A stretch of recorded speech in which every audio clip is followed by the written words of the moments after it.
Now, hi, I'm here with Vonn McKee, and she has got a new book on the market. Vonn, why don't you show us your book and tell us a little about it? Good morning, Doug. This is Comanche Winter, and this is actually my first book to be released with only my stories in them. They're all short stories, and winter time. It being winter time here in Nashville, Tennessee, I have a better appreciation for the stories written in that setting. We've really gotten a hard winter this year. No kidding for And be us. glad you're not in Texas where the Comanche I know. Comanche roamed. No kidding. And they didn't have polar fleas, Yeah. bless Oh, their hearts. yeah. Let's see that's Southern for I'm saying something nasty about you, but That's right. I'm softening it. Yeah. Oh my. So, hey, tell me, when you mentioned short stories here, what sort of writing do you do? I am a career songwriter, and that seemed to naturally segue into writing short stories. I was writing story songs that were running, 5, 6, 7 minutes long. And I thought, well, shoot, I've almost got a book here. And I was researching them as if they were going to be released as books. I'm very attentive to detail and historical accuracy. So I just fell into a situation where a publisher was looking for some stories, and and it was really getting my confidence up too, just to see if I could do it. And I knew the song arc, the story arc so well that I know where the middle is. I know what the pacing needs to be. It seemed to be the thing to do. What I write is, I like a cowboy and a rancher as much as the next girl. I do write about them. I also write a lot about the others that people these towns and the early American West. I have a story about a miner who is schizophrenic. There's a story about a young schoolboy who's trapped in a schoolhouse with all the school children, and they're being attacked by Comanches. So he has to kind of get MacGyvery on this, and he doesn't have much to work with. So I had a lot of fun with that one, and my grandson had fun pitching ideas to me. He's like, "Oh, well, he could do this, and he could do that." So I really try to shine a spotlight on some other people other than just the regular straight up westerns. Don't write much romance. There have been a few accidental ones that showed up in some stories, but that's not really my forte. I leave that to the professionals. I know nothing about romance. Well, my favorite romance is in one of my short stories that comes from one of Carol Markstrom's ballads Mhm. called Ride On. It's about the guy who doesn't get the girl, Well, that happens more often than not, I think. So there's a probably. place for that. So tell me, what makes you unique as a writer? That musical background obviously helps. Oh, I do think, and people have commented on this to me, and I really didn't notice it, but I think it affected the way that I fit words together, and I'm always hearing them sung or spoken as I'm writing them, and so I'm conscious of something that sounds a little awkward being spoken, or I like beautiful words. I don't think a word has to be difficult or really academic to convey what you're trying to say, but there are some lovely words out there that don't get used, and that's my biggest fun is describing things, and especially characters. I have I think if there's anything that's a hallmark about what I've written, it's I hope that when you get to the end of the story, you feel like you know this guy or this lady. And very often I can be driving along and I'll see some guy filling a pothole for the State Department, on the highway. And I just look at his face and this story shows up. I don't know. There's something about people that every person has a story. And I just feel like for whatever reason, my antenna is a little strong and I pick up those stories. I don't know. I'm glad that you're working with the beauty of the language, because we've had so many writers that have let the language go dead flat, um, and just Right. don't work with the words. You can overcorrect. I mean, I have behind me a collection of Zane Grey that was, they were given to me one by someone I used to work for when I was a teenager. And I have the complete set. Well, Zane Grey was writing about, it was new. He was writing about his impressions, and so they tend to be a little over the top in description, but that's nice. I kind of enjoyed that. Now that doesn't mean I write that way. And then others write the gritty sort of thing, and I don't know. I like to fill in the middle where it's gritty enough to be believable and feel authentic, but still you get a sense of just that beauty of the country and the beauty of the people. You know, it's one of the reasons we're still reading Zane Grey a century later. Mhm. Uh, I know. I love to go back and read books from that period, even not Westerns, because just there's something about the way that they put sentences together that I admire. you know, we went and saw his cabin and museum up at Payson. The actual cabin burned down a few years ago. I know. I'd love to go. Uh, but they showed us his Morris chair, and he would sit in the Morris chair Mhm. with his sharpened pencils and write a whole book.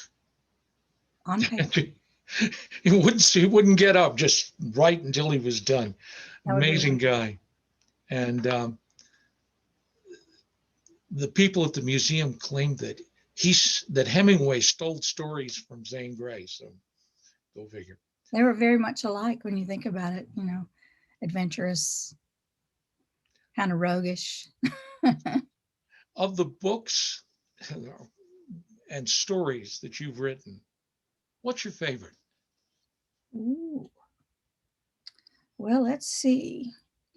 The first story I wrote was really just for fun. I had been reading about an opera singer who was very famous and traveled with a bird, like this huge, I don't know if it was a cockatoo or something. So I wrote a story about an opera singer visiting a little western town, and she gets stranded there, and through a comedy of errors, shoots the sheriff in the alley as he's taking a leak, as we should say, because she thought he had other intentions. Anyway, so that's a spoiler. But anyway, I think my personal favorite, is one that really didn't get a whole lot of attention. It is in the Comanche Winter collection. It's called An Astonishing Host of Curiosities, and it is set during the Civil War. And the premise is that a circus troupe gets caught behind enemy lines, and they're hiding in a barn. And there are some marauders going around burning farms and all of this, and they are called upon to protect the farm. And it gets wild. It was so much fun to write that and research it. But it borders on being supernatural. In fact, these poor marauders think this is magic that's going on around them, but really it's just the circus has come to town. And that's one of my personal favorites. That that sounds like a truly exciting story. I can already imagine all sorts of wild possibilities. There's the giant, and it was based on a real giant from Kentucky. And so it just kind of went from there. Oh gosh. Okay, well, what project are you working on now? Well, I have 3 books that I'm writing right now.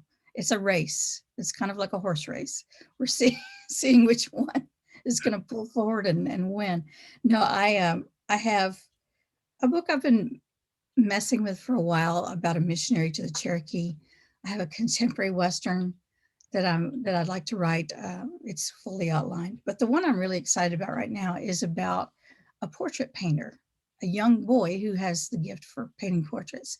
He is in a town that's based on Prescott, Arizona, and he's almost he's not necessarily autistic, but he is hypersensitive to color and shapes. And here he is in this rugged little Western town, and is trying to become a painter. And there's a struggle between wanting to do something that actually makes a living, which is still the case in the art world, and following his heart. And it actually has some humor in it too, because he gets pulled into some rather awkward painting situations. So I'll say that it has to do with those large paintings hanging over the bar in saloons. Oh, those fun ones. That's where that goes. Okay, and if you're going to write about Prescott, you've got to know it's pronounced Prescott. It's pronounced Prescott. Prescott.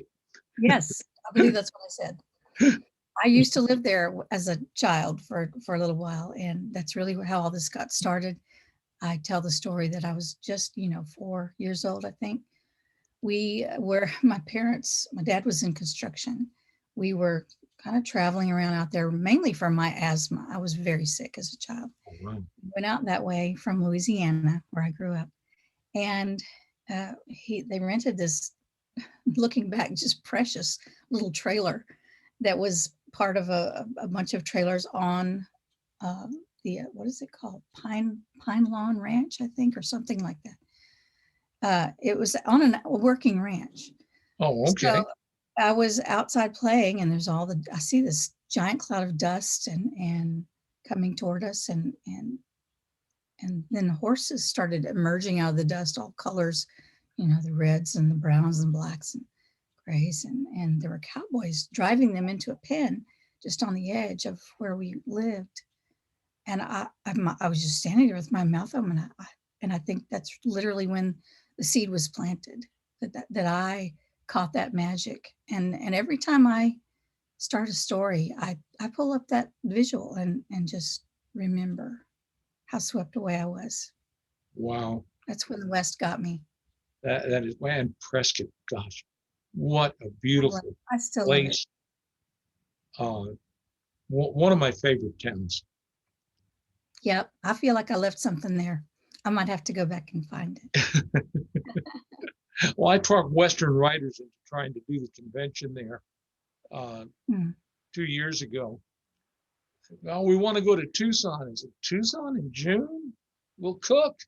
Yeah, and we did, didn't we? We did. We cooked, but it was great. I love Tucson. All I can tell you is when we went to dinner over there by the set for High Chaparral, and we're sitting outside with the sun going down. I'm in Arizona. I found a table with my back to the sun and my hat on. All of those clothing, all the reenactment clothing. I know. I think I was inside for that dinner because I was taking part in a stage performance. But yeah, you guys looked miserable out there. Well, the one station we felt did, badly several for you. faces. I looked out the window and felt badly for you. No, I was okay, but This was in the movie set town. Yes, Old Tucson. I loved it. It's just a fabulous place, and I hope that we get to keep it. I hope so. Well, folks, you can find Vonn's book on Amazon, I presume, right? Yes, it's published by Wolfpack Publishing.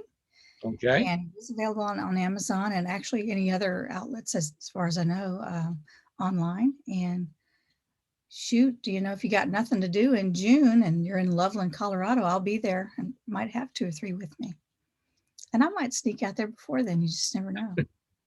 You can also find her book on DougHawking.com/shop. And I think if you get it that way, Vonn will sign the book for you. Absolutely. Goes out. Okay. Happy to. And I look forward to the Tucson Festival of Books. It will be a new experience doing a virtual book festival, but happy to be part of the Amigos and Ladies of the West. Thank you. Yes, and that's the other link on Facebook or on the Tucson Festival of Books website. You can find the link to Amigos and Ladies of the West, and Vonn McKee is certainly one of those. So it's been good talking to you. You Have a too. good It's day. been fun. Thanks. And thanks to everybody for listening. See you down the road. Bye. I can't find it. I can't find the thing to stop it. He can edit this, okay, at the end. Oh, yeah, I know. Joined us here. That was fairly painless.